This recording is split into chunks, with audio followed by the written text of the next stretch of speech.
We just recently, remembered all the soldiers who died on the D-Day in Europe.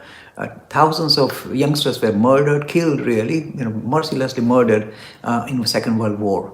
And we just kind of, in a way, paid tribute to all these brave soldiers who gave their lives for the betterment of others. So we agree that these little youngsters, these young people who sacrifice their life for the greater good must be, valued.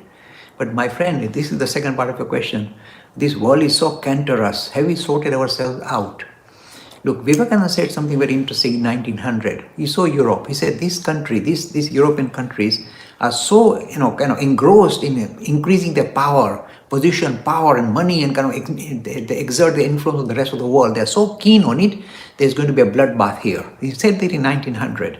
And since then, we saw two world wars, major world wars, where millions of very innocent, very nice youngsters were murdered, mercilessly murdered without achieving any resolution. So, okay, you say you must stand up against the evil, etc., fair enough, but really these world wars were in a way expected because of the tremendously kind of power-hungry individuals or societies or nations which were trying to uproot others and take over the world.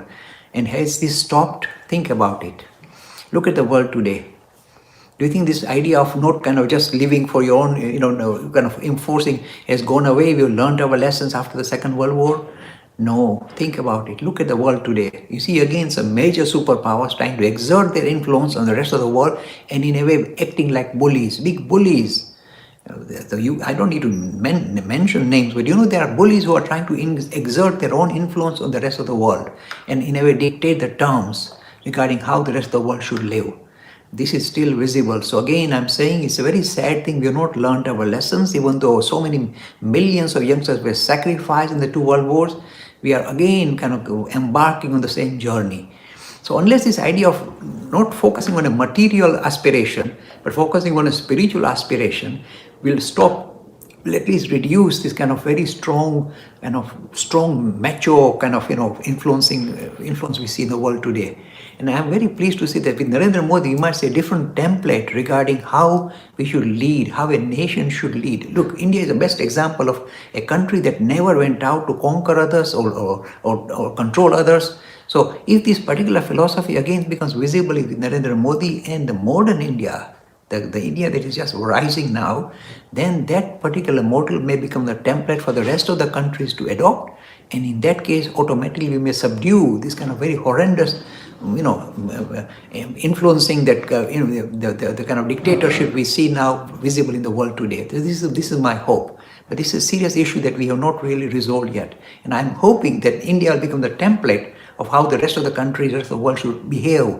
Stop trying to infringe on others, trying to control others, trying to take over others. Don't do that. Let everybody exist peacefully in their own world. This is the teaching of ancient India and the modern India. Free e-learning course in Hinduism. To register, please visit www.hindu-academy.com.